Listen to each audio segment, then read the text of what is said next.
Hindi ka ba papasok?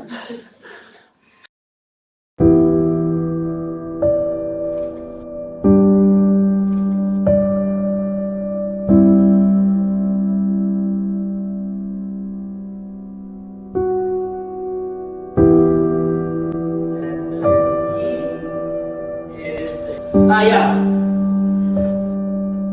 Anong sagot sa equation?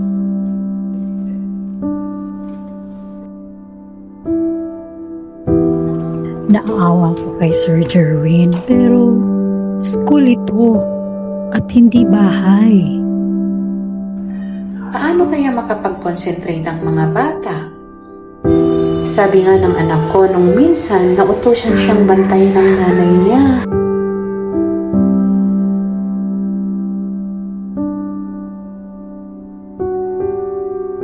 Iniisip ko ang i-transfer na lang anak ko kung ganyan lang din. Kamusta mga bata? Bye, sir. Mag-ingat! Goodbye, Sir Abby. Bye, Sir Goody! Bye po. Bye po. Sir Jerwin, pwede mong pumunta ka sa office ko bukas. Sir.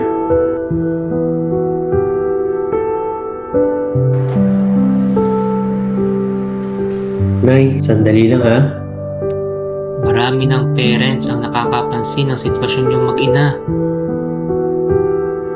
Baka panahon na para i-consider niyo ang nangyayari sa inyong dalawa. Baka panahon na para maghanap ka ng mag-aalaga sa nanay mo. Naiintindihan ko, kaya lang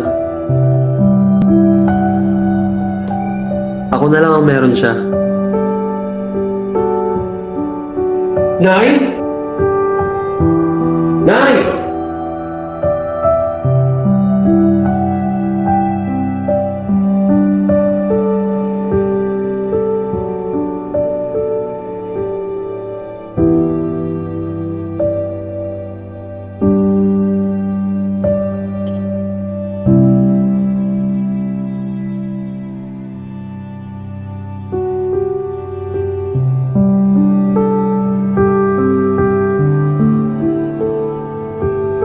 Ma, paglaki ko, mag-drive ka.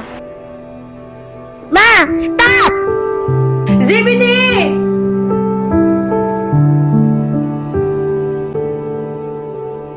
Nagpatawag ako ng parent-teacher conference ngayon dahil sa ang nanay ni Teacher Jerwin ay may sakit na Alzheimer's. Pagsama niya sa sa school araw-araw, ang nanay niya ang tanging meron siya.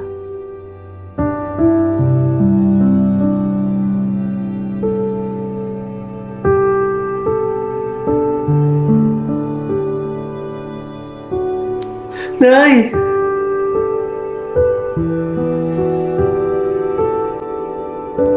Hindi ka ba papasok? Nay!